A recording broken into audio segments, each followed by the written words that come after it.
اعوذ باللہ من الشیطان الرجیم بسم اللہ الرحمن الرحیم قل هو اللہ احد اللہ الصمد لم یلد ولم یولد ولم یکن له کفوا احد صدق اللہ العظیم۔ اللہ تعالیٰ کا بے انتہا کرم، اس کا فضل، اس کا ہم پر اس کی بہت بڑی مہربانی اور عنایت کہ اس نے ہمیں تراویح میں مکمل قرآن کریم پڑھنے اور سننے کی توفیق عطا فرمائی۔ ویسے آج کوئی تفسیر کا ارادہ تو نہیں تھا، پھر ساتھیوں نے بتایا کہ 10 منٹ کچھ بول دے، تو میں نے سوچا کہ ایک درخواست آپ سے کروں، وہ یہ کہ ہم سب ارادہ کریں ختم قرآن کے موقع پر کہ انشاءاللہ روزانہ قرآن کریم کی تلاوت کریں گے انشاءاللہ، کیونکہ قرآن کی تلاوت میں ہدایت ہے، قرآن کی تلاوت میں ہی زندگیوں میں برکت کے فیصلے قرآن کی تلاوت پر ہیں، قرآن کی تلاوت میں ہی دنیا، آخرت اور قبر کے سکون کا ذریعہ ہے قرآن کی تلاوت۔ دنیا اور آخرت کی کامیابیاں قرآن کی تلاوت میں ہیں، قرآن سے جڑنے میں ہی کامیابی ہے۔ اللہ کے نبی صلی اللہ علیہ وسلم نے فرمایا ان اللہ یرفع بہذا الکتاب اقواما ویضع بہ آخرین۔ حضرت عمر رضی اللہ تعالیٰ عنہ اس حدیث کے راوی ہیں کہ اللہ کے نبی نے فرمایا کہ اللہ تعالیٰ قوموں کو جو عزت عطا فرماتے ہیں، سربلندی عطا فرماتے ہیں، کامیابیاں عطا فرماتے ہیں، وہ قرآن کی وجہ سے۔ وہ کس کی وجہ سے؟ قرآن کی وجہ سے۔ قرآن کی تلاوت ہو اور پھر قرآن پر عمل ہو، قرآن سے جڑ کر زندگی گزاریں۔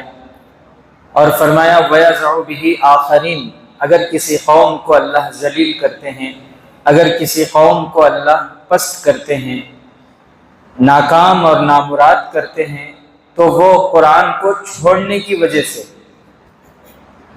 قرآن کی وجہ سے ہی عزتیں ہیں اور قرآن کو چھوڑنے کی وجہ سے ذلتیں ہیں۔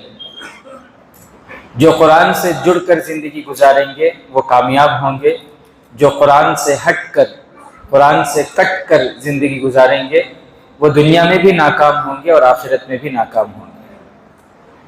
تو اس لیے ہم سب ارادہ کریں کہ انشاءاللہ روزانہ قرآن کریم کی تلاوت کریں گے، اس کو اپنے اوپر ہم لازم کر لیں، جس طرح ہم نے لازم کیا ہوا ہے کپڑوں کو، کپڑا پہننا ہمارے لیے لازم ہے، جس طرح ہم لازم کیے ہوئے ہیں کھانے کو، کھانا ہمارے لیے لازم ہے۔ کوئی دن ہمارا ایسا گزرتا جس میں ہم کپڑے ہی نہ پہنے ہیں، بغیر کپڑے کے دن نہیں گزرتا۔ کوئی دن ہمارا ایسا گزرتا جس میں ہم کھانا ہی نہ کھائیں، کچھ نہ کچھ تو ضرور کھاتے ہیں، کچھ نہ کچھ تو ضرور کھاتے ہیں، تھوڑا ہی صحیح۔ بالکل اسی طرح ہم یہ بھی اپنے اوپر لازم کر لیں کہ کوئی دن ہمارا بغیر تلاوت کے نہ گزرے، زیادہ نہ صحیح، 15 منٹ نہ صحیح، 10 منٹ نہ صحیح، 5 منٹ ہی، 2-3 منٹ ہی روزانہ قرآن کی تلاوت ہماری زندگی میں ہو۔ اور جو قرآن سے جڑتے ہیں اللہ تعالیٰ انہیں کامیاب کرتے ہیں، عزتیں عطا فرماتے ہیں۔ آپ کو معلوم ہے، ایک واقعہ بتا کے میں اپنی بات کو ختم کروں۔ مدینہ منورہ کے اطراف میں ایک یہودی رہتا تھا، اس کا نام تھا سالم بن جبیر، یہودی تھا، اس کا نام سالم بن جبیر تھا، بہت بڑا بزنس مین تھا، تاجر تھا وہ۔ مکہ مکرمہ اور مدینہ منورہ، ملک شام کی جو منڈی ہوتی تھی، وہاں کا جو بازار ہوتا تھا، وہاں تجارت کے لیے جاتے تھے، یہاں سے بھی وہاں سے بھی، بہت بڑا بازار لگتا تھا۔ تو یہ سالم بن جبیر یہودی تجارت کی غرض سے، بزنس سے جو ہے وہ ملک شام کو گیا اور پھر وہاں جا کر صبح سے لے کر شام تک بازار گھومتا رہا، چیزیں خریدتا رہا۔ شام جب ہو گئی تو واپس لوٹ رہا تھا، چیزیں جو بھی خریدنا تھا اس کو خرید کے مدینے میں لا کے بیچنے والا۔ راستے میں اس کے کانوں پہ آواز پڑی کہ ایک کوئی شخص ہے جو اپنا غلام بیچ رہے ہیں، اور ان جو غلام کی قیمت بتا رہے بہت کم، اتنی کم قیمت غلام کی نہیں ہوتی جتنی وہ بتا رہے تھے۔ جیسے ان کے کانوں میں وہ آواز پڑی، یہ تو بزنس مین نہ انہوں خود تاجر نہ، کیا کرتے ہیں، فوراً گئے، جا کر دیکھے غلام کو، اتنی کم قیمت میں کیسا یہ غلام بیچ رہے ہیں بول کر گئے، جا کر دیکھے غلام کو۔ دیکھنے کے بعد ان کو سمجھ میں آیا وہ کئی کو کم قیمت دے کر کو، کیوں بولے تو غلام نہ ہی شکل و صورت اچھی ہے اور نہ ہی بیچارہ طاقتور ہے، بہت دبلا پتلا کمزور ضعیف۔ نوکر اور غلام انسان خریدتا ہے تو پسند یہ کرتا ہے کہ جوان ہو، تندرست ہو، ہٹا کٹا ہو، محنتی ہو، کام کرنے والا ہو۔ یہ ساری صفات اگر نوکر کے اندر، غلام کے اندر ہیں تو پھر اس کی قیمت بھی ہوتی ہے اور پھر خریدنے والا اسی حساب سے بھی خریدتا ہے۔ اگر غلام بالکل دبلا پتلا کمزور ہے تو پھر اس کو کیا فائدہ ہو، کام خدمت لینا ہے، کام کرانا تو نہیں لیتے نا، اس کی قیمت ہی نہیں۔ تو پوچھا تو بہت کم قیمت، تو انہوں نے لے لیا۔ انہوں نے یہ سوچا کہ چلو مدینے میں اگر یہ بک گیا تو میں فائدے میں رہوں گا۔ جو بھی آئے اس نے اس غلام کو خرید لیا اور پھر خرید کر مدینہ منورہ کو آئے۔ مدینے کے اطراف میں ہی رہتے تھے وہ۔ مدینے کے دوسرے دن بازار کو لے کر گئے اور پھر اپنی دکان جو بھی اپنا جو ہے ڈالنا تھا دکان، اور دکان کے باہر غلام کو کھڑا کر دیے کہ باہر غلام رہے گا تو لوگ دیکھ کر پوچھیں گے، خریدیں گے۔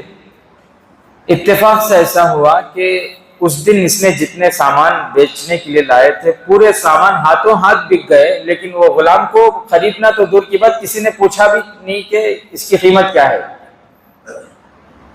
بیچارہ صبح سے لے کر شام تک پورا دن دھوپ میں کھڑا رہا اس انتظار میں کہ شاید کوئی میری قیمت لگا لے، مجھے خرید لے۔ نہیں خریدے کسی نے۔ اب دوسرا دن ہوا، تیسرا دن ہوا، یہ سالم بن جبیر اس نے کہہ دیا تھا جب تک تمہیں بکتے نہیں یہاں تمہاری جگہ یہاں کھڑے رہنا، تمہیں جو ہے جو دیکھیں گے کوئی قیمت لگائے گی تم بک جاؤ گے تب تک۔ وہ 3 دن سے بیچارہ روزانہ دھوپ میں کھڑا رہتا ہے صبح سے لے کر شام تک، پسینے میں شرابور، لیکن اس کے دبلے پن اور کمزوری پن کو دیکھ کر کوئی خریدنے کو تیار نہیں۔ اتفاق سے مدینے میں ایک عورت تھی، شبیتا اس کا نام ہے، وہ ابھی ایمان قبول نہیں کی تھی، ابھی اللہ کے نبی صلی اللہ علیہ وسلم یہاں مکے میں ہیں، میں اس وقت کی بات بتا رہا ہوں، ہجرت سے پہلے کی بات میں آپ کو بتا رہا ہوں۔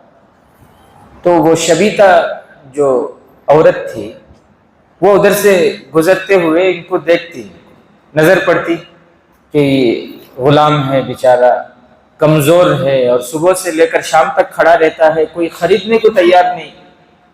تو ان کے دل میں رحم اور انسانیت تھی، انہوں نے یہ سوچا کہ آخر یہ بھی تو انسانی ہے، کتنے دن اس طرح دھوپ میں کھڑا رہے گا بیچارہ۔ اور لوگوں میں بھی یہ بات پھیل گئی تھی کہ سالم بن جبیر ایسا بیوقوف ہے، ایسا غلام لے کر آیا ہے، کوئی خریدنے کو تیار نہیں ہے، کوئی قیمت پوچھنے کو تیار نہیں ہے، یہ بات بھی لوگوں میں پھیلی تھی۔ تو جب یہ مسلسل 3 دن تک دیکھی انہوں نے، ان کی نظر پڑی اس غلام پر کہ بیچارہ صبح سے شام تک دھوپ میں کھڑا رہتا ہے، تو رحم کھا کر ان سے پوچھ کر کتنے کا ہے یہ غلام، تو انہوں نے بھی سوچا کہ بھئی کم سے کم اصل ہی آ جائے، وہ اصل قیمت بتائی، قیمت دے کر خرید لی۔ گھر کو لے کر آئے، امی ابا گھر میں سب تھے، بہرحال گھر کی خدمت کے لیے لے کر آ گئے۔ لیکن خریدنے کے بعد کیا ہوا، ان کے چرچے شروع ہو گئے، یہ جو شبیتا عورت تھی نا، ان کے چرچے لوگوں میں ہو گئے کہ شبیتا اتنی ہمدرد ہے، شبیتا ایسی رحم دل والی ہے، شبیتا کے اندر اتنی انسانیت ہے کہ وہ غلام جس کو پورے مدینے میں کسی نے نہیں خریدا، اس نے قیمت دے کر خرید لیا۔ تو ان کے اچھائیاں، ان کی خوبیاں لوگوں میں وہ چرچے ہوتے۔ اسی زمانے میں عرب کے ایک بہت بڑے تاجر ملک شام کو تجارت کے لیے گئے ہوئے تھے، اور وہ آتے ہوئے مدینہ ہو کر مکہ مکرمہ آتے، تو مدینے کے قریب وہ پڑاؤ ڈالے تھے، ان کا پورا قافلہ تھا، تجارت کی چیزیں، تو یہ اڑتی اڑتی باتیں وہاں ان کے قافلے تک پہنچ گئی، یہ عورت کے اوصاف وغیرہ۔ وہ جو تاجر تھے وہ نوجوان تھے اور ان کو رشتے کی تلاش تھی۔ جب انہوں نے ان کے اتنے اچھے اوصاف سنے تو پھر وہ ایسے ہی پتہ معلوم کرتے کرتے ان کے گھر پہنچ گئے، ان کے امی ابا سے بات چیت کیے، اور پھر اس بچی سے بھی، اس عورت سے بھی بات کیے، تو ان کو پتہ چلا کہ اس عورت کے اندر انسانیت ہے، ہمدردی ہے، خیر خواہی ہے، اور مدد کرنے کا جذبہ اس کے اندر ہے۔ تو پھر ان گئے اپنے قافلے میں، دوسرے دن اپنے جو بھی ذمہ دار رشتہ دار تھے ان کے ساتھ، ان کو ساتھ میں لے کر آئے، اور پھر لڑکی کے والدین اور ان کے ذمہ داروں کو بٹھا کر رشتے کی بات کیے، وہ بھی تیار ہو گئے، اور پھر نکاح ہو گیا ان کا۔ زمانہ جاہلیت میں بھی نکاح ہوتے تھے، ایسا نہیں کہ مطلب زمانہ جاہلیت میں بھی نکاح کا معاملہ ہوتا تھا۔ تو نکاح ہوا اور پھر میاں بیوی دونوں رہنے لگے۔ کچھ دنوں کے بعد انہوں نے کہا کہ مجھے اب جانا ہے، مکہ جانا ہے، اور پھر اپنے رشتہ داروں کو، دوست احباب کو، سب کو بتانا ہے کہ میرا نکاح ہو گیا ہے۔ تو ان کی اہلیہ نے کہا کہ میں بھی چلوں گی ساتھ میں۔ دونوں میاں بیوی مکہ مکرمہ آئے۔ آنے کے بعد دوسرے دن انہوں نے کہا، یہ جو تاجر تھے انہوں نے کہا کہ میرا ایک خاص جگری دوست ہے، اس کا نام ہے عثمان۔ کیا نام ہے؟ حضرت عثمان غنی رضی اللہ تعالیٰ، وہ بھی بڑے تاجر تھے نا۔ تو انہوں نے کہا کہ وہ میرے ایک خاص دوست ہیں، سب سے پہلے میں ان کو بتاؤں گا اپنے نکاح کے بارے میں۔ گئے حضرت عثمان غنی رضی اللہ تعالیٰ عنہ کے پاس، جا کر ان سے بات چیت کیے تو ان کو تھوڑا بدلا ہوا محسوس پایا، ان کو بدلا ہوا پایا۔ تو اس نے پوچھا، یار تجھے کیا ہوا، تو ذرا بدلا بدلا محسوس ہو رہا ہے؟ تو حضرت عثمان غنی رضی اللہ تعالیٰ عنہ نے فرمایا کہ میں نے ایمان قبول کر لیا ہے۔ کیا فرمایا؟ میں نے ایمان قبول کر لیا۔ پھر اس کے بعد حضور صلی اللہ علیہ وسلم کی نصیحتیں، حضور صلی اللہ علیہ وسلم کی باتیں، دین کی، اسلام کی باتیں جب حضرت عثمان غنی نے اس کے سامنے رکھی، وہ تاجر تھا، پارٹنر تھا، ساتھ میں سب بزنس تجارت سب ہوتی تھی، تو جب انہوں نے یہ بات اس کے سامنے رکھی تو اس نے کہا کہ اتنا اچھا مذہب ہے تو پھر صرف تم ہی کیوں؟ ہم ہر چیز دنیا کے نفع نقصان میں ہمیشہ ایک ساتھ رہتے تھے، اور پھر تم اتنے اچھے کام میں اکیلے چلے جاؤ گے؟ انہوں نے پھر اپنی بیوی کو بتایا، پھر دونوں میاں بیوی ایمان میں داخل ہو گئے، اللہ کے نبی کی خدمت میں آئے اور ایمان میں داخل ہو گئے۔ اب پھر اللہ کے نبی کی باتیں جب وہ سنتے تھے، اور اللہ کے نبی، یہ غلام کے بارے میں ہمارے نبی کیا فرماتے کہ غلام کو آزاد کرو، غلام آزاد کرنے پر یہ ثواب ہے، یہ ثواب ہے، یہ ثواب ہے۔ جب ان کی اہلیہ نے سنا، اور وہ غلام ساتھ میں لے کر آ گئے تھے مدینے سے مکے کو، وہ غلام کو ساتھ میں لائے تھے، تو پھر ان کی اہلیہ نے ارادہ کر لیا کہ میں اپنے غلام کو آزاد کر دوں گی۔ وہی دبلا پتلا ضعیف کمزور سا غلام، ان کا نام ہے عبداللہ بن سلام، وہ غلام کا نام۔ پھر انہوں نے آزاد کیا تو اب وہ پریشان کہ اب یہاں میرے کوئی جان پہچان کے نہیں، میں کہاں جاؤں، کیا کروں؟ تو انہوں نے، میاں بیوی نے کہا کہ پریشان ہونے کی کوئی ضرورت نہیں، ہم نے تمہیں آزاد کر دیا ہے، اب تم اپنی زندگی جی سکتے ہو، تم بزنس کرنا چاہتے ہو تو ہمیں بتاؤ، ہم تمہاری مدد کریں گے، یا نکاح کرنا چاہتے ہو، کچھ بھی ہے ہمیں بتاؤ، جو بھی تمہاری خواہش ہوگی اس میں ہم مدد کریں گے، رہبری کریں گے۔ تو انہوں نے بتایا کہ میں قرآن سیکھنا چاہتا ہوں۔ انہوں نے کیا کہا؟ میں قرآن سیکھنا چاہتا ہوں۔ پھر انہوں نے، میاں بیوی نے ان کو حضور صلی اللہ علیہ وسلم، وہ صحابہ کی جو جماعت تھی قرآن سیکھنے کی، اصحاب وہ جو ہے مکے میں صحابہ کی جو جماعت تھی، جو مجلس تھی، حضور صلی اللہ علیہ وسلم کے پاس جاتے تھے، قرآن سیکھتے تھے، ان کے ساتھ حضور صلی اللہ علیہ وسلم کے ساتھ بات کر کے ان کے ساتھ جوڑ دیے۔ وہ حضور صلی اللہ علیہ وسلم کی مجلس میں جاتے، قرآن کریم سنتے، سیکھتے، کچھ ہی دنوں میں وہ ایسے ماہر قاری بن گئے، جب وہ قرآن کی تلاوت کرتے گھر میں بیٹھ کر، راستے سے لوگ گزرتے تو وہیں بیٹھ جاتے، اتنی اچھی آواز تھی اور ایسی کشش جاذبیت ان کی تلاوت میں تھی، لوگ چلتے چلتے اگر سنتے ان کی تلاوت تو وہیں بیٹھ جاتے سننے کے لیے۔ اللہ نے ایسا ملکہ ان کو عطا فرمایا تھا، لیکن بہت کمزور تھے نا۔ جب پہلا قافلہ اللہ کے حکم سے مکہ مکرمہ سے مدینہ منورہ کی طرف ہجرت کے لیے آیا تو وہ پہلے قافلے میں اللہ کے نبی ان کو امیر بنا کر بھیجے، کیونکہ یہ سب سے اچھا قرآن پڑھتے ہیں۔ آئے وہ پہلا قافلہ مدینہ منورہ کو مسجد قباء میں ٹھہرے۔ مسجد قباء میں ان کی امامت میں ہی سارے ایمان والے جتنے بھی تھے اس سے پہلے جو آ کر ایمان میں داخل ہو کر گئے تھے وہ سب انہی کی امامت میں جو ہے نماز پڑھی۔ اللہ تعالیٰ نے قرآن سے جڑنے کی برکت سے اتنا بڑا مقام ان کو عطا فرمایا کہ امیر المومنین حضرت عمر فاروق رضی اللہ تعالیٰ عنہ 22 لاکھ مربع میل کے امیر ہیں، وہ امامت کرتے۔ پہلے ایسا ہی تھا، بادشاہ جو تھے وہی امامت کرتے۔ پیارے نبی صلی اللہ علیہ وسلم جب تک باحیات تھے پیارے نبی ہی امامت کرتے۔ پیارے نبی کے بعد جو خلیفہ ہوئے حضرت ابو بکر صدیق جب تک تھے وہ امامت کرتے۔ آج اماموں کا مقام ہمارے نظروں سے گر گیا ہے، کیونکہ ہم خود اللہ کی نظر سے گر گئے، تو اللہ والوں کی مقام بھی ہمارے نظروں سے۔